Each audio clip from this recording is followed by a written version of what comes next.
Tubers, welcome to another video. This one's called Tight Speed. I'm sure you're all familiar with light speed, but this is more dealing with what would happen if you could change the relativistic stationary compression of time and space. And recently, with our discovery of the SiH4 phase-shifted hydrogen, we may have very well come across the key to that technology.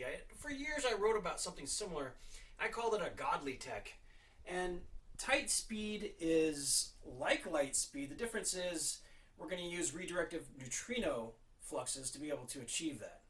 So let's think about, for just a moment, some of the benefits. First off, longevity. Longer bonds equal tighter bonds, so we will die less. Maybe even not at all. Let's talk about that a little bit more. Well, your oxidative bonds, admittedly, it fuels our body and it makes cascade reactions because of the O2. However, if the bonds lasted longer, you wouldn't need as much oxygen, you wouldn't need as much food, you wouldn't need as much sleep, you wouldn't need a bunch of stuff. And if the energy density of the electrons was indeed higher by potential, through centripetal addition or through like energy transfer, we would hold longer bonds, and that's just going to make you live longer. So next is stronger structures out of the same materials. Lighter systems can be constructed which exceed non-reinforced denser materials. So we're talking about being able to increase the strength through transverse binding energies and neutrino redirections of the materials themselves. So quite literally the human body as an example, or let's say you made a paper airplane. Now that paper airplane could be as strong as titanium, which changes the entire game of how materials here on Earth work. Next, let's look at the new armor classes we're going to be probably playing with. I played a game a long time ago called GURPS, and they had these different armor classes which exceeded normal armor classes because of technology that was not really defined, but this is definitely something we can look into. I've just kind of defined it real quickly as the Mega class, the Giga class, the Terra class, and the Quadra class, because all of those classes would be able to be achievable with tight speed technology. So tight speed technology allows you to kind of bind things closer. It's almost like having a miniature gravity well between the atoms of the material in question. So unenhanced materials would be in below mega class, and enhanced materials would begin at the mega class, and depending on your pump rate would enter the Giga, Terra, and Quadra. So the base AC of body could be greater than steel. So quite literally, if you've got an enemy that's shooting regular weapons at you, regular bullets, whatever, speed doesn't really matter what they run at, you would essentially have an AC class of your own human body that would be greater than steel. Now there's a catch to that, because I think at certain speeds you could penetrate the body.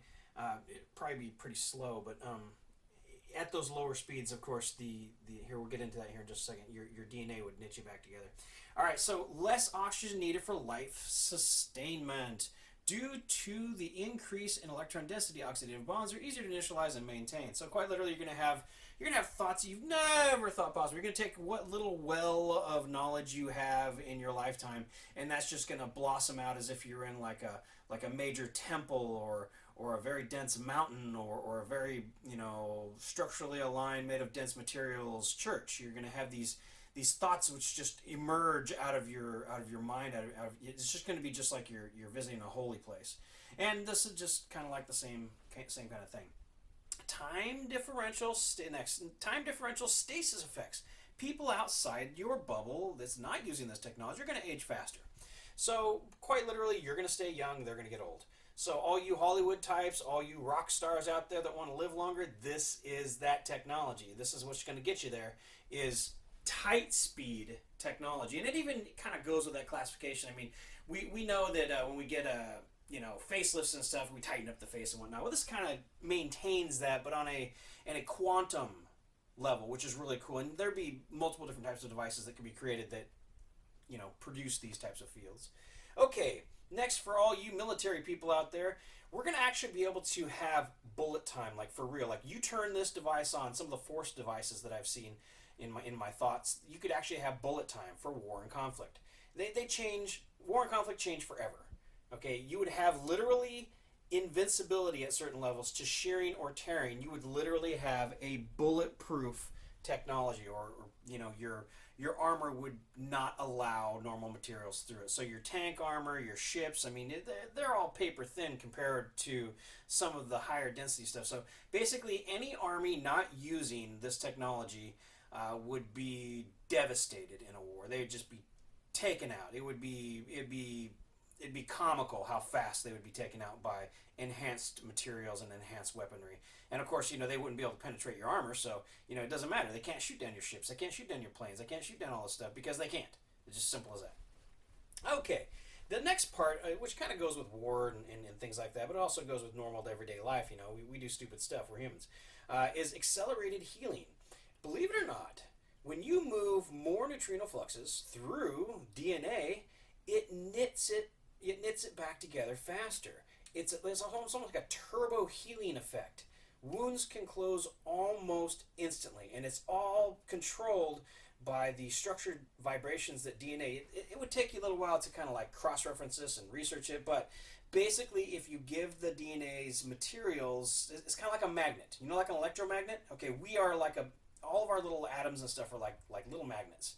And if you give them more energy, not only will they hold together stronger, but they'll knit back together when they're separated. And because they have all the charges that they need. So quite literally, this allows the body to reform back into what it's supposed to. So this is going to change medicine, I think, strongly forever, in the sense that, people that are physically damaged can literally enter one of these field systems, and their body will pull itself back together using essentially nanomagnetics that are already present in the body. It's just going to realign it, pull it right back together. Everything's going to close. All the wounds are going to heal. Okay, now the next thing is number 9, which is a little bit of a stretch, but at the same time, I see it as a real possibility with tight speed technology, is the loss of death in our society. Death would become an option rather than a certainty. You could literally live for thousands of years. And I think that's important. I think that, imagine if a movie star could literally make films for hundreds of years, or let's say a scientist could work on a problem for hundreds of years or thousands of years. Artists can create great things. Society, civilization, there won't be a need for death at a certain level of enhancement. There just won't be one. It won't happen. The oxidative states can balance themselves out. And once again, what we're talking about is that DNA oxidative state. Anybody who's studied DNA knows that DNA is kind of like deteriorates over time due to oxidative factors. Well, if you're not moving as much oxygen through the DNA and you're holding the DNA together better with the nanomagnetic system that I just mentioned, or the nanomagnetics effects of your cellular system anyways. So now your DNA is going to literally hold you together like as long as you want. So if you didn't get enhanced, you would choose to die, and if you did get enhanced, you just wouldn't die. And physical things would be less affecting you as well. And you need less oxygen, and you need less food. And number 10, look at that. Sleep only one time a year. Sleep is only needed to realign the mind and keep you from going insane. I think sleep, that's one of the things. If you don't sleep, you kind of go crazy. Well, on a longer scale, you don't really need sleep as long as your oxidative states are being maintained and you have a balance of food. So there's going to be like a little bit of a difference in the types of foods and stuff that you would need for this type of thing. Now, so let's get into technology. Now that we've covered some of the benefits that I see is coming out of this technology. Once again, we're dealing with the phase shifted hydrogen. So we need hydrogen of a metallic state. And you can achieve that with, I think it's 643 nanometer lasers. They compress the hydrogen, and then the hydrogen is maintained in that compressed state via the molecular compression of the molecular chains themselves. Okay, so what do we get out of this? Transverse binding relativistic system employing phase-shifted metallic hydrogen crystals. Now, this is something interesting. This is one of the ideas I had.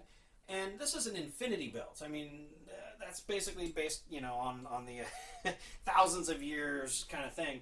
But, upper and lower forced tight speed effect. So what I was doing with this one, I was like, okay, what if we create these crystals, like that one there, it's a side view of a lens, but I mean, that one could also be a rod. And I was thinking about that, and I was like, well, what if we varied the hyperbola like 1%? Couldn't we create a capacitive system to where as the neutrinos entered the system, they become phased tuned to the local system and then are reflected off the inner wall because of their angle of incidence of entry? And that could be true in this particular case. I see it more as spinning them out if you spin them. If you don't spin them, then you could get that redirective capacitive effect, and you could increase your neutrino fields around that particular device. So If you want to increase the fields, you'd want to not spin it. If you do want to increase local like projections of neutrinos, like you can triangulate it. As you can see, if all of these things on the top and bottom are spinning it out towards the middle, you get this bubble effect, which I've kind of drawn in right there, and you'd end up having in effect, you'd have the neutrinos that would be normally passing through this area being spun in, and they'd be locally phase tuned, which means you could have micro singularities that are going to form, which are going to draw in more neutrinos. You're going to basically have a runaway effect right there. So the area effect on this particular belt, I'm drawing it as, you know, the neutrinos flux from that side, get up here, and then they spin out, and you get an area effect up top, and then you get an area effect on the bottom. So, you know, when you look at this technology, what does this lead to? What does this lead to? Well, we're going to basically be able to play with the binding force of the universe. And that's going to, you know, when you talk about that, I mean, are we going to have increased gravity field? Yeah, but you're going to have increased binding too. And your binding rate should increase much faster than your degradative rate based upon gravities. Because these are more like a soft field system as opposed to the other, you know, huge propulsion systems that we proposed in the last video. Now, where does this lead? Well, tight speed technology eventually leads to an emission box or system where you can capacitate neutrinos and then release them in bursts, or as a steady stream, or as a soft field, like I'm saying, to be able to keep people alive and stuff. So tight speed does equal longevity, and this particular video dealing with just like a simple infinity belt diagram and one of your crystals right there, and you know, identifying which crystals work best under the laser phase shifted metallic hydrogen state is going to be important to be able to achieve tight speed technology. So tight speed it's what we need. Obviously, like I said, in my ponderings in the past, I called it godly technology. I think that's what it is. Hope you enjoyed the video. Once again, I'm Zio205IQ. Be sure to like and subscribe, and I'll talk to you soon. Bye.